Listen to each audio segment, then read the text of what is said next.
ওরহমতুল্লাহি ওয়াবারাকাতুহু। মাহফিলটা রুহানিয়াত নুরানিয়াত এর মধ্যে লাগাই দিবি। এজন্যই আজকে দুনিয়াতে হিদায়াতের আলো দিবে।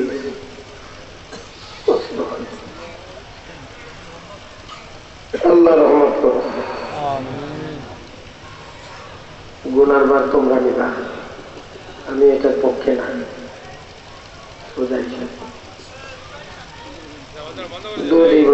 اللهم صل على محمد وعلى آل محمد كما صليت على إبراهيم وعلى آل إبراهيم إنك حميد مجيد.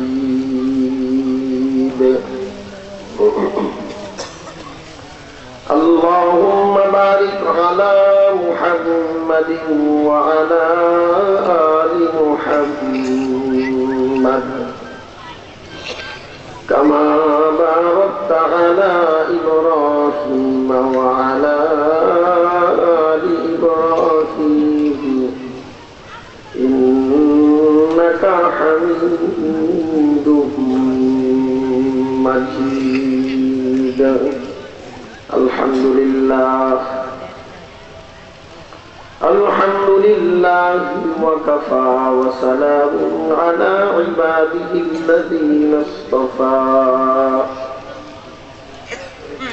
أما بعد فأعوذ بالله من الشيطان الرجيم.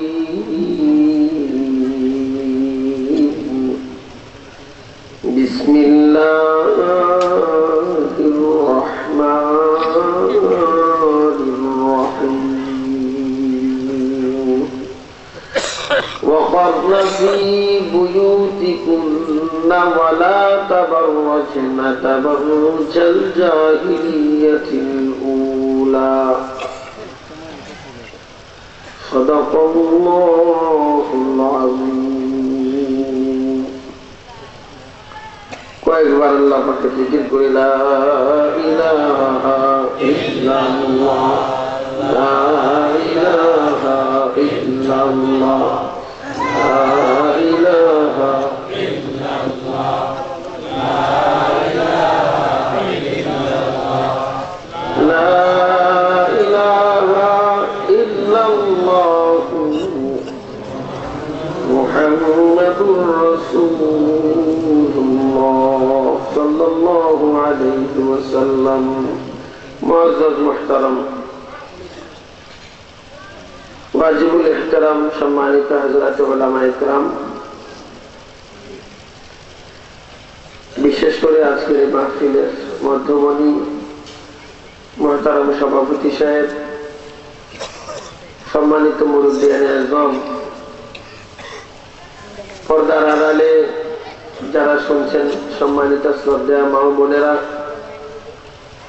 নওজওয়ান যুবক ভাইরা, বন্ধুরা, আল্লাহ পাকের দরবারে শুকরিয়া আদায় করব সর্বপ্রথম। কেননা আমরা আল্লাহ পাকের দয়ায় বড় দামি একটি জলসা, যে জলসাকে স্বয়ং আল্লাহ এবং আল্লাহ রাসূল সাল্লাল্লাহু আলাইহি ওয়াসাল্লাম জান্নাতের বাগান তুলনা করেছেন।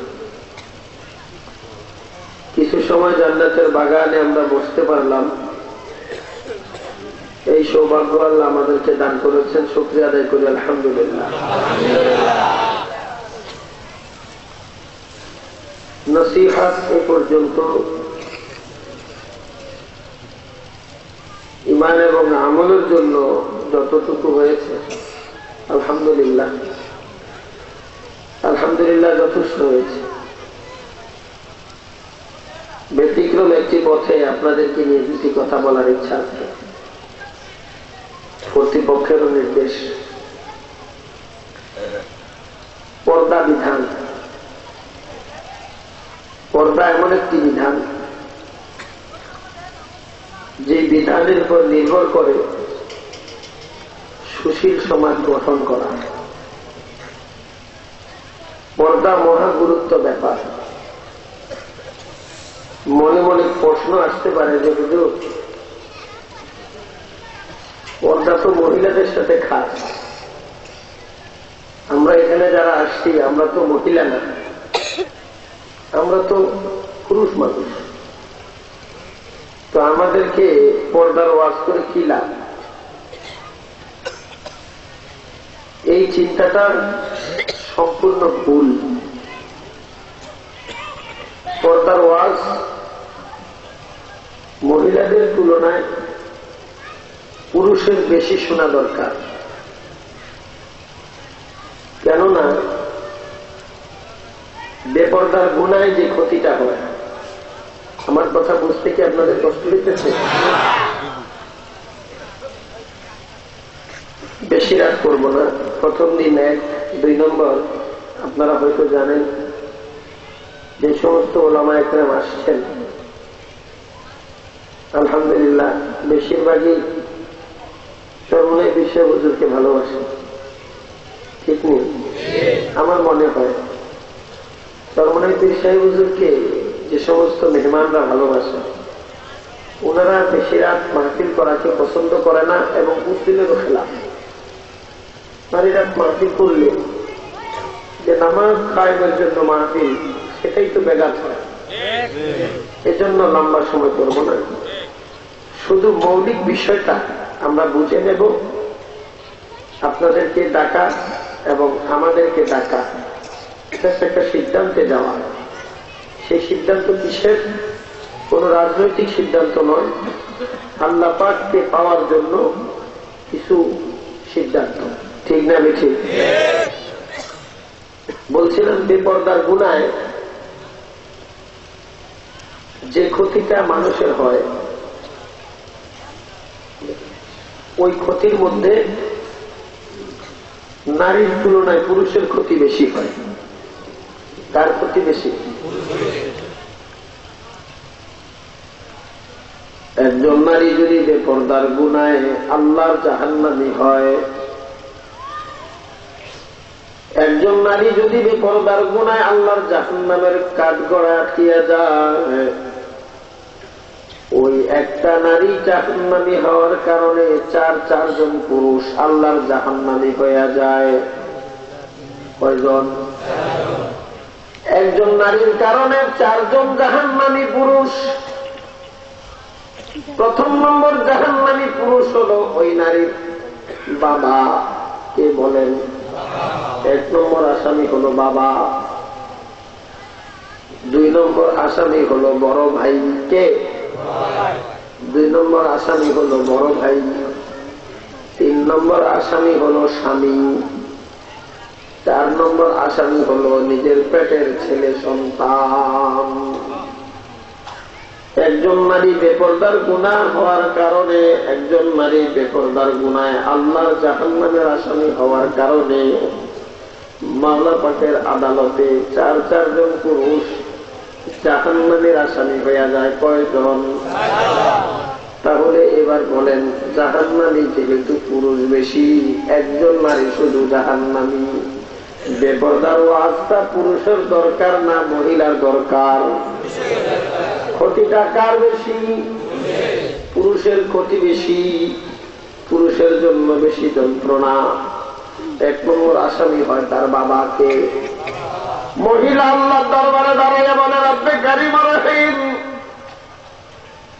জাহান্নাম তোমার সিদ্ধান্ত, অপরাধ আমি করেছি, অপরাধ মিথ্যা না। ও আল্লাহ, তুমি জাহান্নামের সিদ্ধান্ত দিয়েছ, তোমার সিদ্ধান্তকে আমি সম্মান জানালাম। আল্লাহ, আমি জাহান্নামের কাঠগড়া দাঁড়াইয়া গেলাম, কিন্তু মাবুদ আল্লাহ,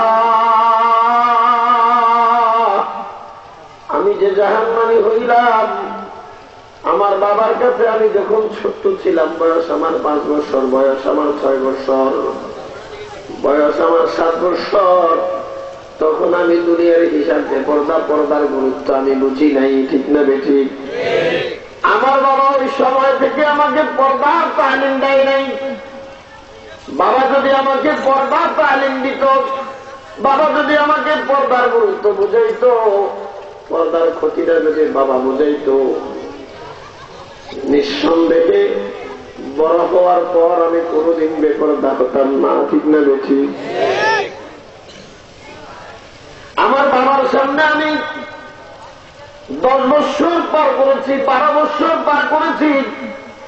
বাবার সামনে আমি প্রাইমারি স্কুল পার করেছি, হাই স্কুল ভর্তি হয়েছি, ম্যাট্রিক পরীক্ষা দিয়েছি, বাবার সামনে স্কুল কলেজে ভর্তি হয়েছি, বাবার সামনে এদিক সেদিক ঘোরাফেরা করেছি। আমার বাবা কোনদিন আমাকে বেপরদার জন্য তালিম কিংবা শাসন করে নাই। ওগো আল্লাহ, আজকে যদি বেপরদার গুনায় আমাকে জাহান্নামে যেতে হয়, আমার বাবাকে ছাড়া তোমার জাহান্নামে যাব না। 1 নম্বর আসামি কে হলো? আপিল করতে দেরি নাই, বাবা আল্লাহ পাকের আসামির কাজ করে সাথে সাথে হাজির হয়ে যায়। আপিল হতে দেরি নাই, বাবা ইমানদারের শিকার হয়ে যায়। 2 নম্বর আসামি হল ওই মহিলার বড় ভাই। মহিলা আপিল করে, রব্বে কারীম, আমার বড় ভাই বাবা থেকে বেশি শাসন করেছে। বাবা যদি 1 বার পিটাই করেছে, বড় ভাই 4 বার পিটাই করেছে। বাবা যদি 1 বার ডাক দিয়েছে, বড় ভাই 2 বার ডাক দিয়েছে। ঠিক না বেঠিক? বাবাকে যাহা ভয় করি নাই, তার চেয়ে বেশি বড় ভাইকে ভয় করেছি। বড় ভাইয়ের শাসন বেশি পেয়েছি। বহু রকম শাসন বড় ভাই করেছে, কিন্তু বড় ভাইয়ের সামনে বেপরদা চলেছি, কোনদিন বেপরদার জন্য বড় ভাই শাসন করে নাই। বড় ভাই যদি ঘরে এসে বলতো, মা সকিনা রহিমা জড়ি না, রাস্তা দিয়ে বেপরদা হেঁটে যায়, বন্ধু বান্ধব তিরস্কার করে, লজ্জা পাই। ঘরে যদি থাকতে হয়, সকিনা যদি রাস্তায় চলতে হয়, বেপরদায় সকিনাকে চলবে, আমি কখনো মেনে নেব না, আমি লজ্জা পাই। সাথে সাথে আমি পর্দায় আসতাম। আল্লাহর রহমতে আমি পর্দার আসি না হয়ে আল্লাহ আপনার সামনে আসতে পারতাম। আমার বড় ভাই আমাকে শাসন করে নাই, পর্দা শেখার জন্য আমার উপরে জবর করে নাই। রব্বে কারীম, আর যদি আমাকে জাহান্নামে যেতে হয়, আমার বড় ভাইকে সারা জাহান্নামে যাব না। আপিল হতে দেরি নাই, বড় ভাই আসামি হাজির। নাউজুবিল্লাহ। 3 নম্বর আসামি হল স্বামী। মহিলা আপিল করে, ও রব্বে কারীম রহিম, হয়তো বাবা বুঝে নাই, ভাই করে নাই, কিন্তু আমার স্বামীর ঘরে যখন গিয়েছিলাম, তখন আমার স্বামী আমার পূর্ণ মালিক ছিল। ঠিক না বেটি? আমার স্বামীর সেবা করা আমার উপরে জিম্মাদারি ছিল। আমার স্বামী আমাকে যা শাসন করত, আমি তাই শাসিত হয়েছিলাম। হে আল্লাহ, স্বামীর একটা কথা মান্য করি নাই, স্বামীর ভয়ে দিলটা থরথর করে কাঁপত। রান্না করতাম, স্বামীর মেজাজ বুঝে রান্না করেছি, স্বামীর মেজাজ বুঝে ঘর সাজাইছি। স্বামী অফিস থেকে আসবে, দৌড়ায় খানা রান্না সামনে দিয়েছি। একটা বিন্দু বিসর্গ স্বামীর ব্যতিক্রম হয় নাই। কতদিন সাজগোজ করে নিয়েছি, সারাদিন মাকে দেখবো, বাবাকে দেখবো, একটু বাবার বাড়িতে যাব, মনটা চিনচিন করে চলতেছে। সাজগোজ করিয়া নিলাম। স্বামী যখন অফিস থেকে আসবে, স্বামীর কাছ থেকে অনুমতি নিয়ে বাবার বাড়িতে একটা দিনের জন্য যাব। স্বামী অফিস থেকে আসতে খানা দিলাম। স্বামী বলে, কি ব্যাপার, এত সাজগোজ কেন? আস্তে করে বললাম, মায়ের কথা মনে পড়তেছে, ভাবছি আপনাকে খানাটা খাওয়াই আস্তে করে একটা দিন বেড়ায় আসি। স্বামী ডাক দিল, না না না, আজকে যাওয়া যাবে না। স্বামী নিষেধ করলো, চোখের পানি ছেড়ে দিয়া হাতের চুরি করে রাখলাম, হাতের বালা খুলে রাখলাম, কাপড় চোপড় বলে রাখলাম, পুনরায় পূর্বের কাপড় পরে নিলাম, স্বামীর অবাধ্য হয়ে বাবার বাড়িতে যেতে পারি নাই। ঠিক না বেটি? অগো আল্লাহ, স্বামী যদি আমাকে শাসন দিত, আমার স্ত্রী, আমার সংসার যদি করতে হয়, বেপরদার জীবনযাপন আমি স্বামী সহ্য করব না। হয়তো আমার ঘর করবা, হয়তো আমার ঘর সংসার করবা, পর্দায় থাকবা। যদি বেপরদা হও, আমার ঘরের সংসার ছাড়িয়া দাও। আমার স্বামী যদি আমাকে জোর জবরদস্তি শাসনে আনিয়া যদি পর্দার বিধান আমার উপরে অর্পিত করে দিত, বেপরদার গুনায় কোনদিন আজ আমি জাহান্নামের কাস্টমিতে আসতাম না। ওগো আল্লাহ, বেপরদার গুনায় যদি আমাকে জাহান্নামে যেতে হয়, আমার স্বামীকে ছাড়া আমি জাহান্নামে যাব না। কয়জন ছিল বলো? আপিল হতে দেরি নাই, আল্লাহর দরবারে দরখাস্ত করতে দেরি নাই। আসামি আল্লাহর সামনে স্বামী আসামি হাজির। শেষ নম্বরে আসামি হলো সন্তান। কে বলো? সন্তান হলো চতুর্থ নম্বর আসামি।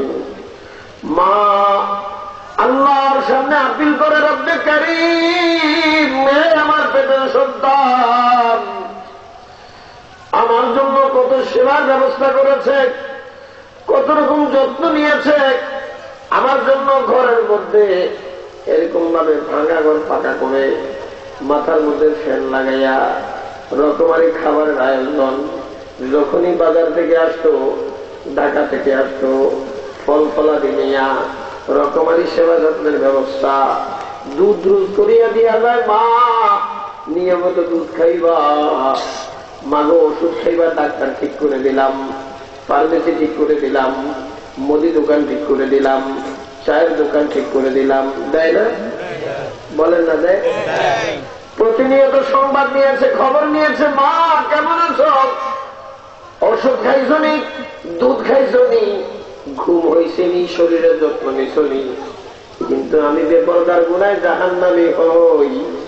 আমার সন্তান যদি একটা বোরকা নিয়ে যদি আমার কাছে যদি আসে বলতো, মা মা একটা কথা রাখবানি, বলো রাখবানি, একটা কথা বলো, আমি তোমার সন্তান, তুমি আমাকে পেটে ধরেছো, মা তোমার কাছে আজকে একটা দাবি রাখবো, মা আমার একটা হুকুম, আমার একটা কথা, আমার একটা আর্দ্রতা মাথা রাখবানি রে মা। সন্তান বলল, মা গো, এই একটা বোরকা বড় আশা করে তোমার জন্য কিনেছি, মা বেপরদা বেপরদা রাস্তায় রাস্তায় ঘুরো, লোক সমাজে লজ্জা পাই, এই বোরকাটা বড় আশা করে কিনেছি, মা তোমার কাছে দুখানা হাত জোর করলাম, মা বোরকাটা কবুল করে না, বেপরদার জীবন ছেড়ে দাও। আল্লাহ, এমন কোন মা দুনিয়াতে জন্ম হয় না সন্তানের কিনে দেওয়া বোরকা পাইয়া মা বেপরদা রাস্তায় চলে। ঠিক না বেঠি? অবশ্যই সন্তানের কথায়, সন্তানের আবেগে আদেশে পড়ে আমি মা পর্দানাসী না হয়ে যাইতাম। হয়তো আমার বাবা বুঝে নাই, হয়তো আমার সন্তান, আমার বড় ভাই বুঝে নাই, বা আমার স্বামীও বা করে নাই, কিন্তু আমার পেটের ছেলেও কোনদিন আমাকে দিনের পথে শাসিত করে নাই। বেকারি ওইভাবেই বেপরদার গুনাহ আমি আর জাহান্নামের কাস্টমিতে আসলাম। আজ যদি আমাকে জাহান্নামে যেতে হয়, আমার সন্তানকে ছাড়া জাহান্নামে যাব না। কয়জন স্বামী হলো? বাবা 8 কিলো, ভাই 8 কিলো, স্বামী 8 কিলো, সন্তান 8 কিলো। এবার বলো, আমার মনে হয় পর্দার ওয়াজ মসজিদে মসজিদে, পাড়ায় পাড়ায়, মহল্লায় মহল্লায়, মাহফিলে মাহফিলে পুরুষের ক্ষেত্রে বেশি শোনা জরুরি। ঠিক না বেটি? কারণ স্বামী যদি ইচ্ছা করে মহিলা পর্দায় এসে যায়, বাবা যদি ইচ্ছা করে সন্তান পর্দায় এসে যায়, ঠিক না বেশি?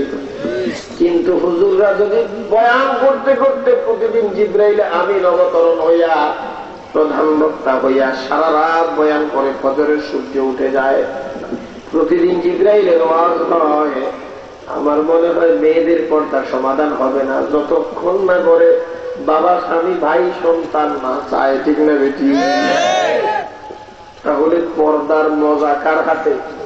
পুরুষের হাতে। কার হাতে বলেন না? ক্ষতি কি? বিশাল ক্ষতি। বিজাতিরা বলে মুসলমানরা খুব খারাপ, মুসলমানরা নারীদেরকে পর্দার আওতায় রাখিয়া জুলুম করছে। কি করছে? জোরে বলেন নাউজুবিল্লাহ। দোস্ত মুসলমান, বিজাতিরা নারীদেরকে পর্দায় রাখিয়া, ও বিজাতি গোষ্ঠীরা, তোমরা মুসলমানদের পর্দার বিধান বুঝো না, পর্দার বিধানে তোমাদের কোনো গবেষণা নাই, পর্দা মুসলমানদেরকে জুলুম করে নাই, পর্দা আমার মা বোনের নিরাপত্তার জন্য সর্বশ্রেষ্ঠ ব্যবস্থা। নিরাপত্তার জন্য। কিসের জন্য? নিরাপত্তার জন্য। পর্দা বিধান আমার আপনার মা বোন নারী জাতির জন্য সর্বশ্রেষ্ঠ নিরাপদ ব্যবস্থা মুসলমানদের মা